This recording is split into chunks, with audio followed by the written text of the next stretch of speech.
कि मान लो एक लाइट वेट है और एक हैवी वेट है, ठीक है, दोनों मूव कर रहे हैं स्पीड से, तो किसमें ज्यादा फोर्स लगेगी रोकने के लिए? हैवी वाले में ज्यादा फोर्स लगेगी, ठीक है। अब ये वाली लाइन पढ़िए, दो स्टोन फेंक रहे हैं, one light and other heavy, building के टॉप से हम फेंक रहे हैं, ये हमने लाइट फेंका और ये हमने हैवी वाला थ्रो कर दिया, ठीक है। समझ गया? लाइट से लाइट वाला फेंका और हैवी वाला फेंका, ठीक है। तो किसको आसानी होगी कैच करने में, हैवी वाले को कि लाइट वाले को? लाइट वाले को। अब जिसने किसी ने क्रिकेट खेला है तो ऐसे हाथ क्यों नीचे करते हैं, ऐसे हाथ नीचे?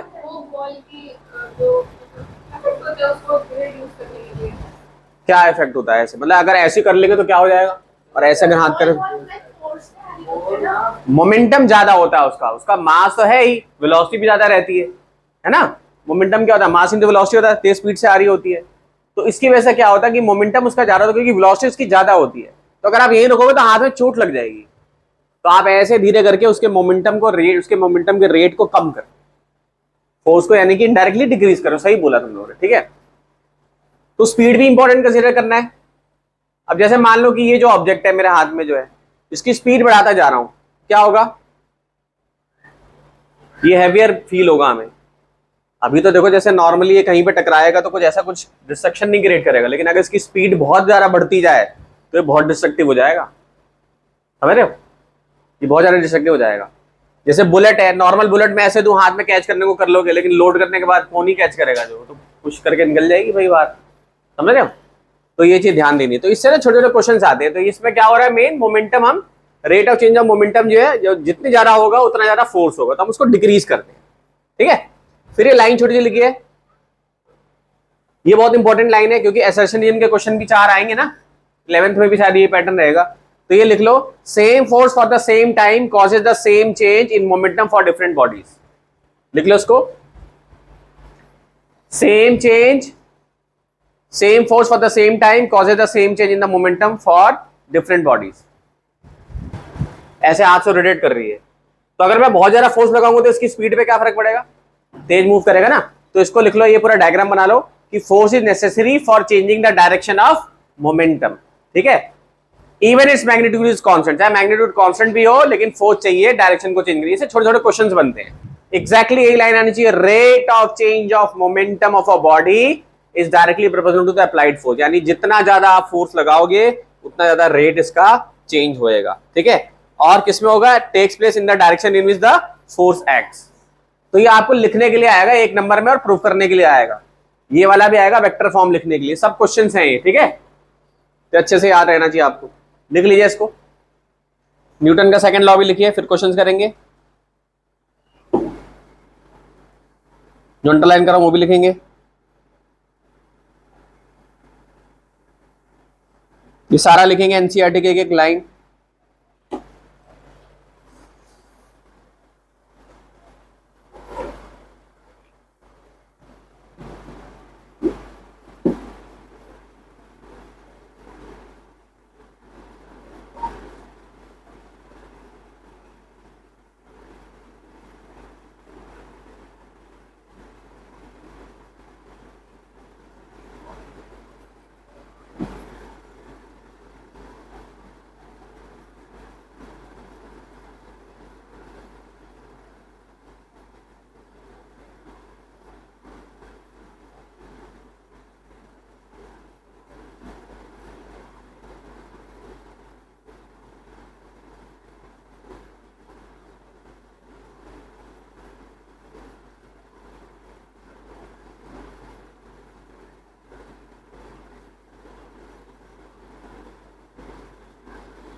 लिख लिया,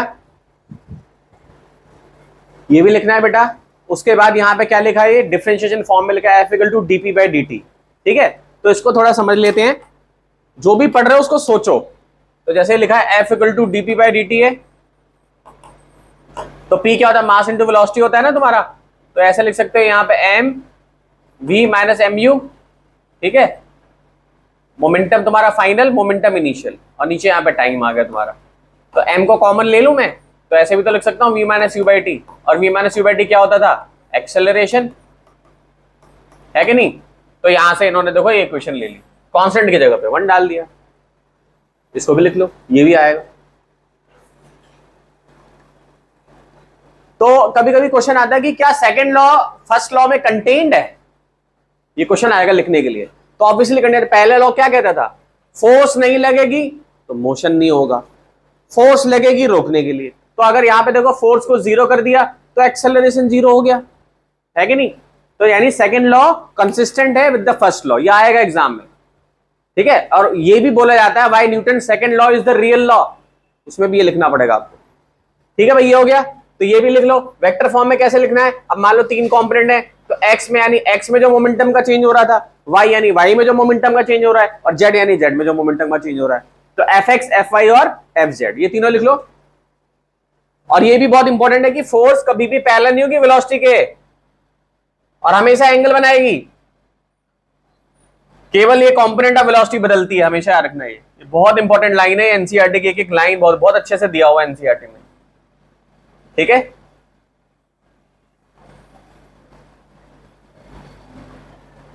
थर्ड लॉ के बाद फिर हम क्वेश्चंस करेंगे, बड़ा नहीं, मेन इसमें फ्री बॉडी डायग्राम ही आना चाहिए, लिख लीजिए इसको फटाफट। तो जो डिस्कशन हो रहा है वो ये डिस्कशन हो रहा है कि पहले जब हम करते थे 9th वगैरह में तो सिंपल F=m में करते थे। यहाँ पे जो नेट वर्ड यूज किया गया है, तो उस पर नेट आपको देखना है कि कितनी एक्सटर्नल फोर्स उस चीज पर लग रही है। फिर यहाँ ट्रेन से फेंक रहे हैं इसको हमने, तो ये ट्रेन से जब जाएगा यहाँ पे ऐसे हमने बाहर जब फेंक दिया तो इसका कोई हॉरिजॉन्टल एक्सेलरेशन नहीं होगा यहाँ पे, जैसे ही हमने ट्रेन से बाहर फेंका। हाँ, ये बात नहीं बताई कि ट्रेन मोशन में है, कहां पर अलग अलग केस होते हैं। ठीक, उसके बाद जैसे स्ट्रोन ये आएगा यहाँ पे, तो इसके पास पुरानी इसकी कोई मेमोरी नहीं रहेगी कि ट्रेन की ये किस स्टेट में था। यहाँ पे ग्रेविटी इसको बार बार नीचे खींचकर लेकर आएगी। समझ के मेरी बात, समझ में आया, किसको डिस्कशन करना है इस पे, क्लियर है। सिंपल सी बात है कि एक नेट एक्सटर्नल फोर्स होती है, और उस पॉइंट पे हमें जितनी भी एक्सटर्नल फोर्स लग रही है वो हमें देखना होता है। और सेंटर ऑफ मास के बारे में भी अभी बताया मैंने, ठीक है, जहां पे पूरी बॉडी का सेंटर ऑफ मास होता है, जैसे इस पे यहाँ पे सेंटर ऑफ मास होता है तुम्हारा, ये सेंटर ऑफ मास पे ये ऐसे अलाइन कर लेगा, जहां मैंने शिफ्ट किया ये गिर जाएगा नीचे। ठीक है, तो सेंटर ऑफ मास में एक्सेलरेशन जो लेंगे किसका लेंगे, सेंटर ऑफ मास का लेंगे, यानी उस ऑब्जेक्ट का एक्सेलरेशन अगर हो रहा होगा तो सेंटर ऑफ मास का लेंगे। ठीक है, चलो अब एक क्वेश्चन करते हैं।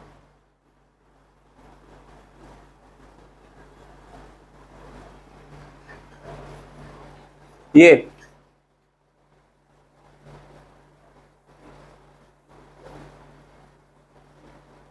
इस साल का जो नीट का जो पेपर था ना, उसमें ऐसा क्वेश्चन था जिसमें प्लैंक में वो इंटर कर रहा था। यानी अगर आपके कॉन्सेप्ट क्लियर हैं तो आपका अगर इसको मैनिपुलेट कर दें तो आप इजीली निकाल सकते हो। तो पहले इसको कैसे करोगे, इसका डायग्राम बनाओ, कैसे बनेगा डायग्राम इसका। एक बुलेट है जिसका कि मास दिया हुआ है,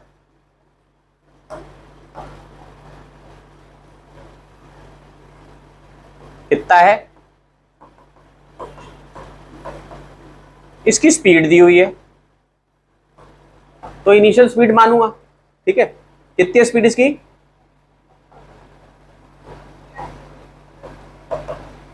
और ये एक वुडन ब्लॉक में इंटर कर रहा है, लो जी इंटर कर गया यहां पे। ठीक है, और चलते चलते इसको 60 सेंटीमीटर पे जाके रुका है। ये कहां पर रुका है, 60 सेंटीमीटर पे जाके रुक गया है। ठीक, तो क्वेश्चन क्या है, what is the average resistive force exerted by the block. हमारी बातचीत किस पे हो रही है, फोर्स पे हो रही है। फोर्स का फॉर्मूला क्या होता है,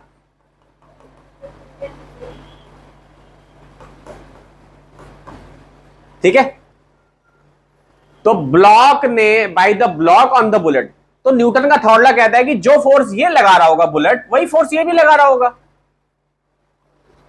तो एक आइडिया मिल गया कि मास इंटू एक्सेलरेशन है।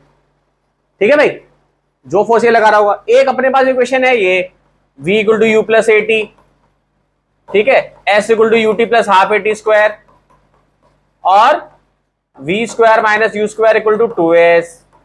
तो सोच के बताओ कि इसमें से कौन सी इक्वेशन लग सकती है। हिंट मैं ये दे दे रहा हूं कि मान लो यहां पर ये है, अभी सोचना बेटा, जल्दबाजी नहीं। यहां से एंटर करेगा तो यहां पे भी स्पीड उतनी होगी, 90 होगी।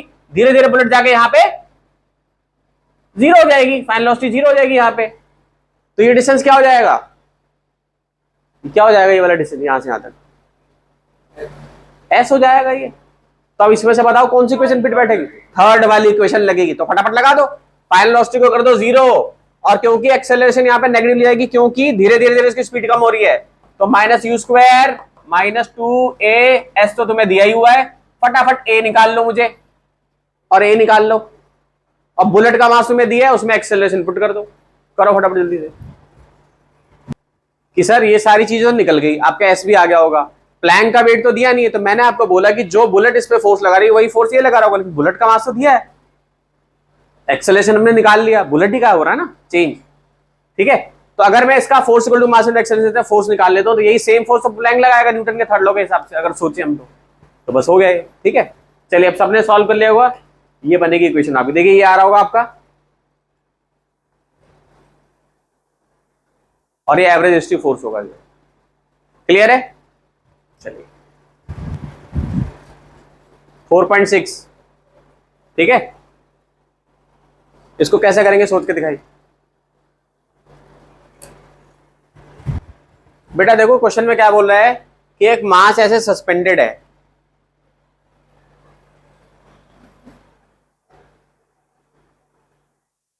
छह केजी का, ठीक है, रोप की लेंथ दी हुई है 2 मीटर, सीलिंग से लगा हुआ, मैंने लगा दिया ऐसे। फिर एक फोर्स लगाएगी पी पॉइंट पे, जैसे मान लो सपोज करो ये वायर है,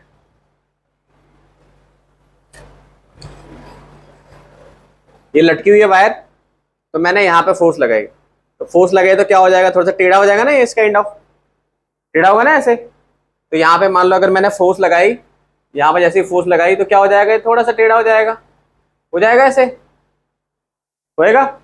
तो फोर्स यहां लगा रहा हूं, तो फोर्स का कॉम्पोनेंट यहां दिखा दूंगा, टेंशन यहां लग रही है ऐसे इस एंगल पे, ठीक, यहां पे टेंशन लग रही है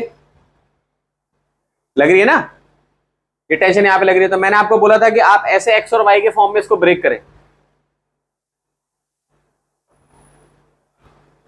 ये वेट हो गया आपका।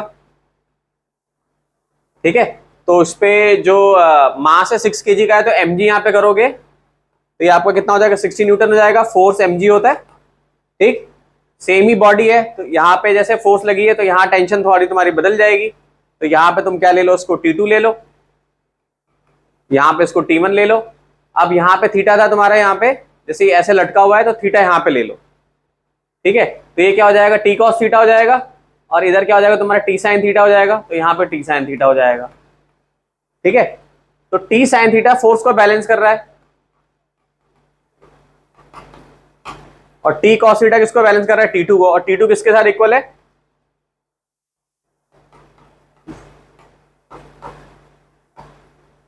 तो अब कुछ निकाल सकते हो, कैलकुलेशन कर सकते हो, अब आगे ना कर सकते हो कैलकुलेशन ना, T1 sin theta equal to F आ गया, हमें क्या निकालना है, what is the angle it makes. अब तो कर सकते हो, निकालो।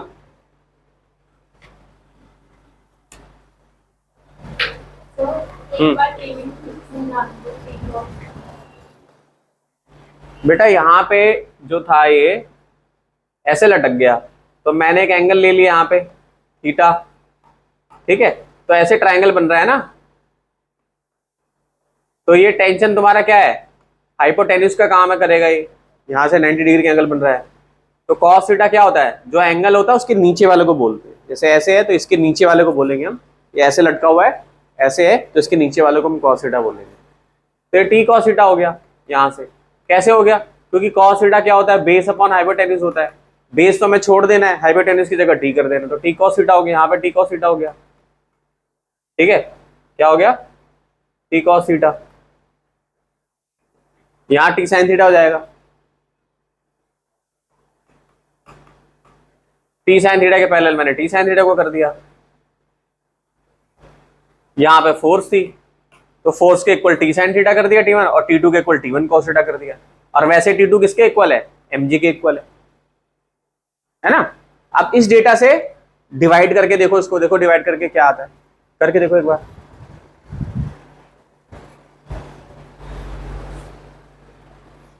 ये देखिए कौन सा वाला डिवाइड तो करना था, रेशियो जो है T one cos theta equal to 60 ले दिया, T one sine equal to 50 कर दिया। अरे यहां तक कर दो ना, इसकी वैल्यू 40 डिग्री होती है, बस यहां तक कर दिया ना, हुआ कि नहीं है? क्या समझ नहीं आया? सीधा कॉम्पोनेंट ही तो करना था बेटा, कॉम्पोनेंट तो मैच करने थे। ऐसे लटका हुआ है यहाँ पे, फोर्स यहाँ लग रही है तो एक कॉम्पोनेंट यहाँ दिखा दिया, मैं फोर्स यहाँ लगा रहा हूँ तो एक कॉम्पोनेंट ऐसे दिखा दोगे, मैं फोर्स यहाँ लगा रहा हूँ तो कॉम्पोनेंट ऐसे दिखा दो। क्या ही करना है इसमें? कॉम्पोनेंट दिखाओ, जो सामने सामने वाले इनको इक्वल कर दो, टी साइन थीटा को 50 के इक्वल कर दो, इसको इक्वल इसके कर दो, बस हो गया। सिंपल सा कॉन्सेप्ट है इसका ही। ठीक है भाई, लिख लीजिए जिनका नहीं हुआ। इस क्वेश्चन को करिए, कार है, मास दिया हुआ है, इक्वेशन बनाइए प्रॉपर और फिर करने की कोशिश करिए इसको।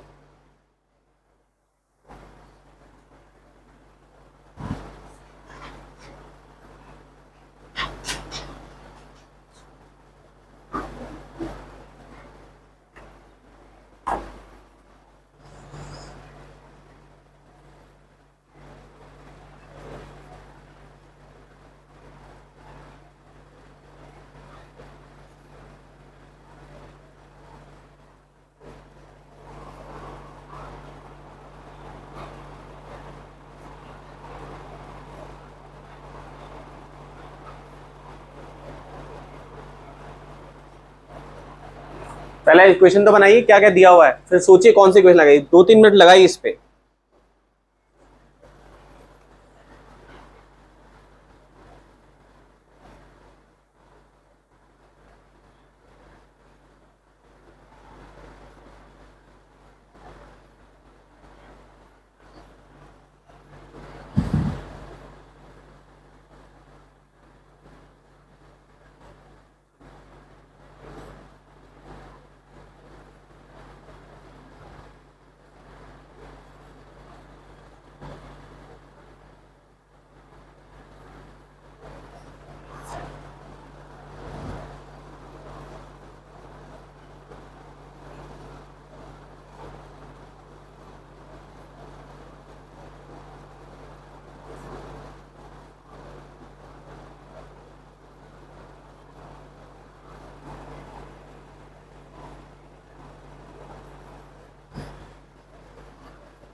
क्या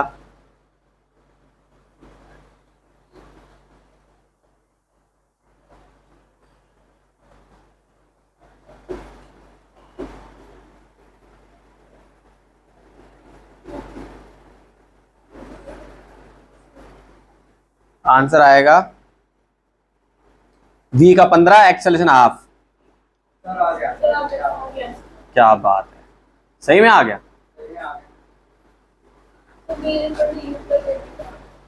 हम्म,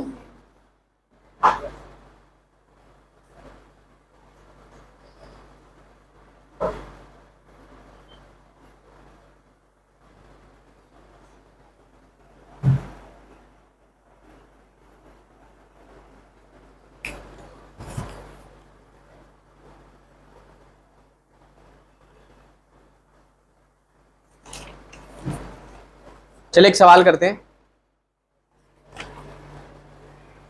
किसका आया, अनुष्का आया तुम्हारा? हाँ जल्दी करो फटाफट। बहुत बढ़िया बच्चों। एक बुलेट है और वो वुडन ब्लॉक में इंटर कर रही है। यहां पे जब वो इंटर कर रही है तो अभी क्या हो जाएगा, ये यू दिया हुआ है इसका इनिशियल वेलोसिटी। फिर अंदर इंटर करके रुकी नहीं है यहाँ पे, फाइनली वो जाके एंड में रुकी है। यहां पे जब वो 24 सेंटीमीटर पे थी तब उसकी वेलोसिटी हो गई u/3, u/3। तुम्हें बताना है कि पूरे इस ब्लॉक का लेंथ कितना होगा। यहां तक का तो 24 सेंटीमीटर निकल गया, यहां से यहां तक का निकालना है। करिए जल्दी से।